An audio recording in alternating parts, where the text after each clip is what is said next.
And Pastor Ezekiel Odero of New Life Prayer Center has distanced himself from controversial preacher Pastor Mackenzie and rubbished any attempts to link him to the Shakahola killings and deaths.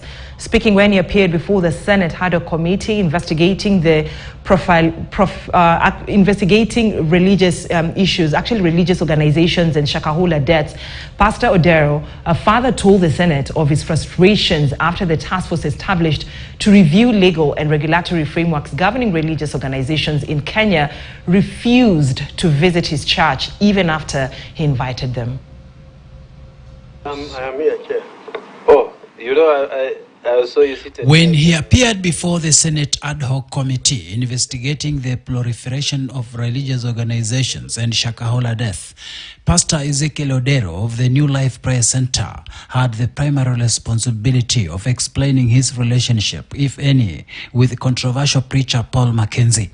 Pastor Odero says the only relationship there existed between him and Mackenzie was a plan to acquire a television channel. Now, that is how I came to know Mackenzie, and that is all I know about Mackenzie.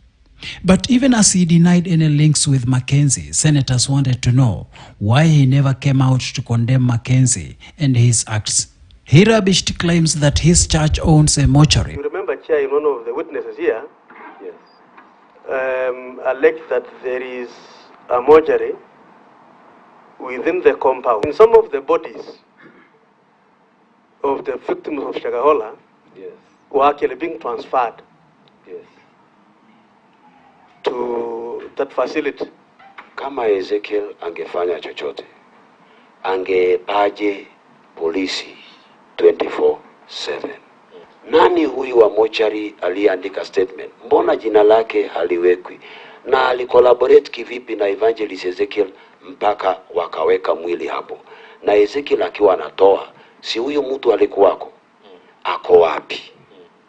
Na hizo records za kuchukua hizo mwili kupeleka huko ziko wapi?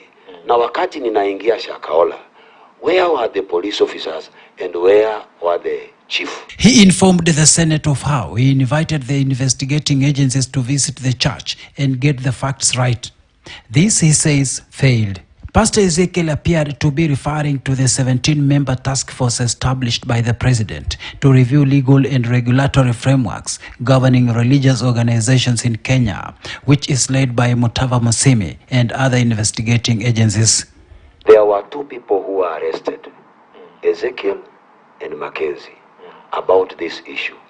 You went to Shakahola. I saw it on TV. Please, I beg, come to where I am. See what Ezekiel is doing. Ask him 1,000 questions. They never honored the investigation.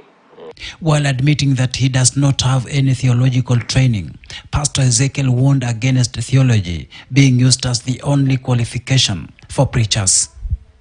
The Bible says, they asked, isn't this the son of a carpenter? And we have records, he never went to school. Which school? Theological school. Who are they referring to? Jesus. The first miracle in the Bible was performed by non-theological people, Peter and James. And when they searched, they said, these people are not learned. What makes them perform this? They were with Jesus. So theology is good, and we should go to school, and I desire to do so. Okay. But if we are going to use this, yes, to stop anyone who has a calling, yes, we are going to punish other innocent people, maybe who are not as criminal as maybe Ezekiel or somebody else. The committee is expected to develop a legislative proposal on regulating religious activities with a view to preventing religious organizations from extreme indoctrination, spiritual and financial exploitation. Shadrach Miti, KTN News. Now, the Mater Hospital this week carried out surgeries on 10 children born